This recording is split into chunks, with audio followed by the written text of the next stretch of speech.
Bayangin kerja 10 sampai 12 jam hampir setiap hari, jauh dari keluarga, di negeri orang. Aku udah ngalamin hal itu semua selama 1,5 tahun bekerja di Jepang, dan jujur, nggak semuanya indah seperti yang orang-orang kira. Halo semuanya, nama aku Theo. Hari ini aku mau ceritain pengalaman aku bekerja di Jepang di bidang restoran, dan aku bekerja sebagai salah satu pegawai restoran di salah satu perusahaan grup terbesar yang ada di Jepang. Bentar, minum dulu. Haus, ceritanya bakalan panjang mungkin. Jadi aku mau bagi video ini jadi 2 segmen. Aku mau ceritain tentang struggleku selama bekerja di Jepang di bidang restoran itu seperti apa. Dan aku juga mau ceritain hal-hal positif apa yang aku dapat selama aku bekerja di bidang restoran ini. Mungkin beberapa dari teman-teman yang nonton video ini pernah ngelihat video tentang perjuangan teman-teman kita yang bekerja di bidang-bidang yang lain. Misalnya kayak kerja di bidang kaigo, ada yang juga kerja di bidang pengolahan makanan, ada juga yang kerja di bidang pertanian. Tapi hari ini aku sebagai orang yang bekerja di bidang restoran atau gaishoku di food service, aku mau ceritain tentang struggleku, hal-hal yang udah aku lewatin selama 1,5 tahun ini, dan aku masih bekerja di sini. Sebelumnya, pertama-tama, aku ini dari background pengajar awalnya. Awalnya itu aku kerja sebagai guru bahasa Jepang. Aku sempat ngajar juga di salah satu LPK dulu waktu aku masih tinggal di Cirebon. Aku kerja di situ selama 1 tahun. Aku ngajar, aku tahu rasanya kayak ngajar itu seperti apa. Nah, singkat cerita, sampai ada suatu waktu di mana aku memutuskan, ya udah, aku pengen pergi ke Jepang. Aku udah ingin coba pengalaman baru. Hidup di Jepang itu seperti apa sih? Mungkin aku pernah ngajar, tapi kalau aku belum pernah ke negaranya juga, aku kan merasa kayak ada yang kurang gitu loh. Jadi makanya aku coba pergilah, aku ambil kesempatan untuk kerja di Jepang. Singkat cerita, aku ambil bidang food service. Aku pergi dengan visa Tokutegino. Nah, setibanya aku di Jepang, ternyata aku melewati banyak hal yang sebenarnya aku sendiri juga nggak tahu. Kayak dari cara kerja di restoran itu sebenarnya aku pribadi juga nggak tahu ya. Kayak lingkungan itu bagaimana, cara kerjanya itu gimana, kesusahan-kesusahan yang mungkin bakalan terjadi gitu, itu tuh seperti apa gitu ya. Jujur, karena sebelumnya aku nggak pernah kerja di restoran juga, aku nggak tahu kehidupan F&B itu kayak yang seperti itunya bagaimana, kayak gitu kan aku nggak tahu. Waktu aku di Indonesia, aku kerja itu mungkin jam kerjanya nggak begitu panjang ya, karena waktu itu aku kebetulan kerja di salah satu LPK yang mungkin jam kerjanya itu juga nggak begitu panjang, dan aku kerja tuh dulu ya, paling lama itu mungkin bisa sampai sore, bisa 6-7 jam, tapi kalau lagi bentar banget itu ya kerja cuma 4 jam aja, udah kayak begitu, terus pulang. Tapi setibanya aku di Jepang dan aku kerja di restoran, semuanya itu membuka mataku banget. Kayak ternyata semua itu tuh sangat-sangat berbeda dari hal-hal budaya, dari cara kerja, itu semua tuh beda banget sampai aku tuh sekaget-kagetnya. Oh, ternyata bedanya kerja di Indonesia dan di Jepang tuh seperti ini ya. Karena jujur, kerja di bidang restoran itu bukan hal yang mudah bagiku, karena kerja di restoran itu tuh butuh kekuatan fisik yang benar-benar ekstra, harus bisa fokus dalam bekerja, gak bisa kayak kerja tuh asal-asalan gitu kan. Karena kita kerja di restoran itu bener-bener kita melayani tamu yang datang. Mereka datang itu ya untuk makan, mereka makan itu juga bukan dengan kualitas yang jelek gitu, bukan dengan kualitas yang sembarang-sembarang gitu kan. Nah, struggle yang aku hadapi ketika kerja di bidang restoran itu adalah, atau di gaishoku itu adalah, salah satunya adalah jam kerja yang panjang. Buat teman-teman yang nggak tahu, jam kerja di gaishoku atau restoran itu tuh bener-bener panjang banget ya teman-teman. Karena aku pribadi kerja itu bisa 10-12 jam. Contohnya kayak minggu lalu itu ada istilahnya yang namanya obong, atau itu tuh kayak liburannya orang Jepang lah gitu. Selama 1 minggu itu tuh bener-bener libur. Karena libur, aku yang kerja di perusahaan ini sebagai karyawan, itu tuh bener-bener istilahnya kamu tuh yang jaga gawangnya gitu loh. Kamu tuh yang bener-bener harus nge-egyo atau mengoperasikan di toko tuh bener-bener ya, salah satunya kamu inilah gitu yang harus bisa menjalankan tokonya dengan baik. Dan jujur, jamnya tuh bukan main-main. Aku kerja setiap hari bisa 12 jam, dan bagiku itu mungkin itu hal yang biasa di Jepang itu, yang sampai aku tuh kadang mikir kayak, ya ampun, kerja di bidang gaishoku atau restoran itu tuh sulit itu ya. Karena waktu pertama-tama aku awal datang ke Jepang, masuk ke toko di tempat mana aku bekerja, memang jam kerjanya masih 8 jam, 9 jam. Mungkin karena untuk penyesuaian aja ya. Tapi ternyata nggak juga gitu loh. Karena waktu itu kan belum masuk lembur, masih juga masih training. Jadi kan nggak begitu banyak yang harus dikerjain juga gitu. Jadi makanya waktu dari situlah makin lama jamnya makin banyak, makin sering lembur.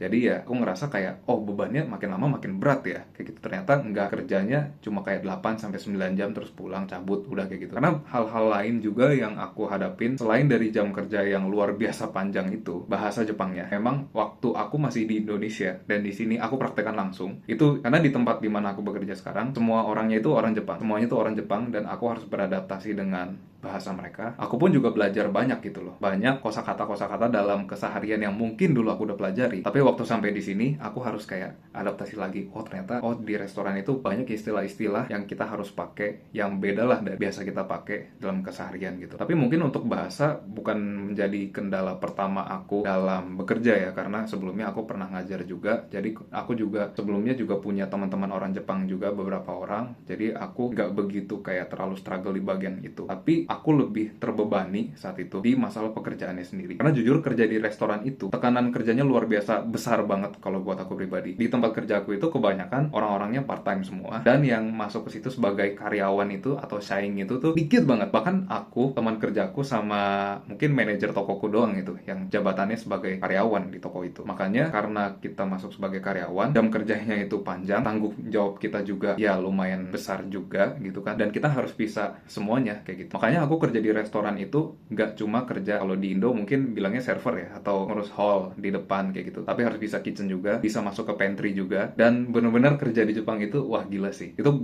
kalau gerak itu tuh harus cepet banget. Nah jujur ya, waktu pertama kali aku kerja di toko itu, setelah selang beberapa bulan aku baru dikasih tahu sama manajerku kalau tempat kerjaku ini adalah toko yang penjualannya itu nomor 1 dari semua toko. Dan aku kayak, jadi makanya dari situ aku ngerasa kayak ternyata kerja di Jepang itu sekeras itu ya. Dan mungkin itu karena aku ditempatkan di toko itu aja gitu. Dan kebetulan tokonya juga 24 jam, gerak terus, pelanggannya masuk juga banyak banget. Sampai aku kayak, wah gila sih, ini beban kerjanya berat banget. Tapi untungnya atasanku baik. Dan jujur aku pribadi juga kayak, jadinya oh tenang juga, kerja itu kayak nggak merasa terbebani banget gitu. Jadi aku tinggal fokus ke kerjaan sendiri. Tapi memang ada waktu juga dimana aku kayak wah kewalahan banget. Bahkan sampai aku kayak ngerasa kayak kayaknya pengen resign aja deh. Kayaknya pengen udahan deh. Bener-bener kayak secara fisik, secara mental tuh kayak udah nggak kuat banget. Udah gitu tekanan kerjanya luar biasa besar kan. Pernah ada satu waktu dimana juga momen aku bener-bener hampir nyerah banget itu ketika aku pernah masuk sore. Shiftku itu jadi sore, dari jam 6 sore sampai jam 5 pagi. Nah, di hari yang sama, aku harus masuk lagi di jam 11 siang. Kalau nggak salah sampai jam 9 malam lagi deh. Dan itu bener-bener aku ngerasa kayak, wah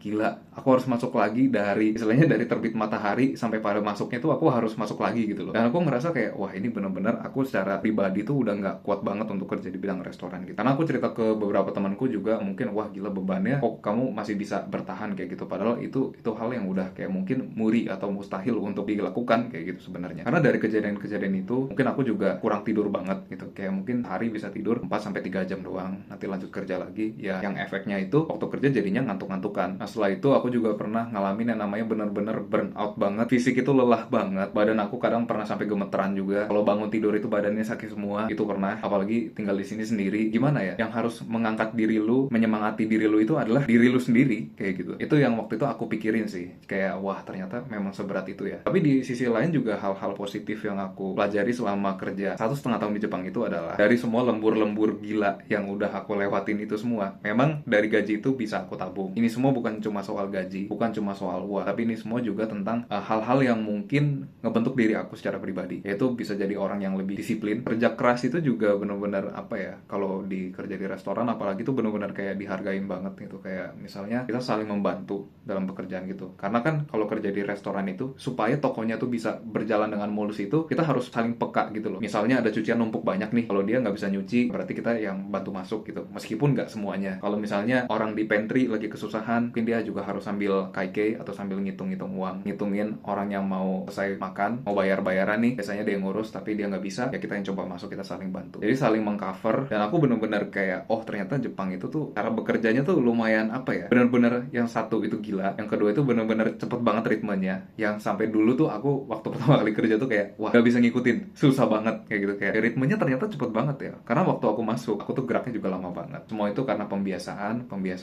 lama-lama terbiasa. Dan sampai aku ada titik di mana kalau kerja di Jepang itu bikin aku sadar kayak bukan hal yang gampang gitu. Tapi kalau memang teman-teman juga yang kerja di Jepang bisa bertahan, itu kalian tuh luar biasa banget. Itu kayak bener-bener susah banget ya, karena kita kan dari Indonesia, kita kerja di negeri orang, yang jelas-jelas budayanya tuh beda banget, cara kerjanya juga beda, tapi kita secara mental tuh lebih tahan, lebih terbentuk. Cara fisik itu juga jadinya kuat, karena setiap hari kan kayak kalau kemana-mana jalan kaki juga. Terus juga penting banget yang namanya kita harus belajar beradaptasi sama lingkungan kita tuh memang dengan pace yang luar biasa gila juga. Dan bener-bener kayak semua yang dilalui itu tuh jadi pengalaman baru bagi diriku sendiri juga. Nah buat teman-teman, kalau kalian ada keinginan untuk kerja di Jepang, pertama-tama yang penting itu siapin mental, karena memang kerja di Jepang itu nggak seindah yang mungkin orang pikirkan. Tapi memang plusnya itu adalah kalian bisa jalan-jalan kemana gitu. Kalau misalkan lagi off, lagi gak ada shift, atau lagi udah bener-bener ya kalian mau kemana gitu bebas. Tapi kadang karena aku kerjanya panjang juga, jadi kadang kayak agak capek juga gitu, kayak mau aktivitas keluar jadinya pengennya hari ini full untuk istirahat supaya besok bisa kerja lagi.